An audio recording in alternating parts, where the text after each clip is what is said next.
যে আমরা কারো সিঁড়ি হব না, আমরা পরগাছা হব না, আমরা নিজেরাই ইসলামের পক্ষে একটা শক্তি অর্জন করব। যে বর্তমানে যে পরিবেশটা চলছে, এই পরিবেশে কিন্তু আমরা অনেকটাই কাছাকাছি চলে আসছি। দোয়া করবেন যে ইসলামের পক্ষে যেন আমরা একটা বাক্স পাঠাতে পারি। এই প্রচেষ্টা আমাদের আগে পরে চলছে, এখনও চলছে। তা আপনাদের সবাই সহযোগিতা এবং দোয়া চাচ্ছি, কারণ 53 বছরে আমাদেরকে ইসলামপন্থী রাজনৈতিক মাঠে যারা আমরা আছি, বিভিন্ন কৌশলে আমাদেরকে তারা দূরে রেখেছে। আসলে এখন এই 53 বছরের পরে 5ই আগস্টের পরে আমাদের দেশে যে নতুন স্বাধীনতা আমরা পেয়েছি, এর মাধ্যমে আশা করি এখন ইসলামের পক্ষের একটা ভালো ক্ষেত্র তৈরি হয়েছে। সেই ক্ষেত্রে যদি আমরা সময় উপযোগী ইচ্ছালি করতে না পারি, তাহলে এটা তো আমাদের জন্যে অকল্যাণ এবং দুঃখ। এই জন্য আমরা সবাই যদি একত্রিত হয়ে এই দেশ গড়ার ব্যাপারে আমরা কাজ করতে পারি, এটা বিশেষ করে আমরাও দোয়া চাই এবং বিশেষ করে আমরাও দোয়া করছি। পিয়ারের দাবিটা রাজনৈতিক দাবির মধ্যে কোনো কনফ্লিক্ট নাই, সব হুবহু এক, কিন্তু আমরা কোনো পরামর্শ করি না। এটা অন্তর থেকে বের হয়ে চলে আসে, জাতির প্রয়োজনে বের হয়ে চলে আসছে। 250-টিরও বেশি ডিজাইন অপশন নিয়ে ওয়ালটন স্মার্ট ফ্রিজ, বোঝে আপনার প্রয়োজন।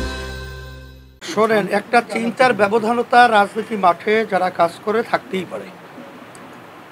আমি কিছুদিন আগে এক সাংবাদিক থেকে বলছিলাম যে আমাদের উদ্দেশ্য ঢাকা পৌঁছা, রুট ভিন্নতা থাকতে পারে, কিন্তু এখানে মূল ব্যাপারটা হলো চিন্তার ব্যবধানতা।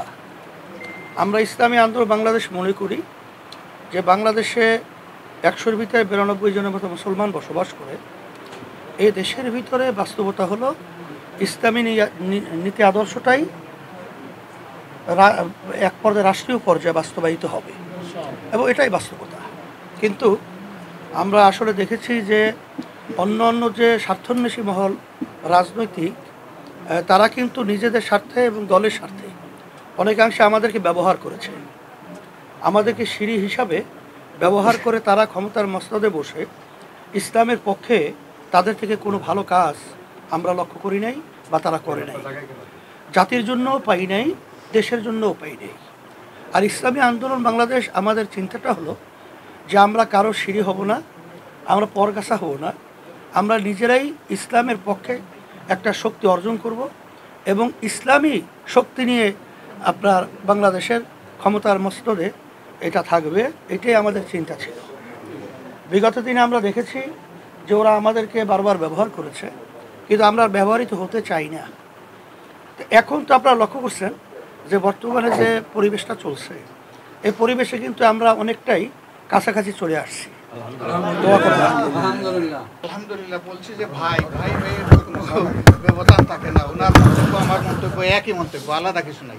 আচ্ছা, আমার একটা প্রশ্ন, আপনাদের দুজনের কাছে একটা প্রশ্ন।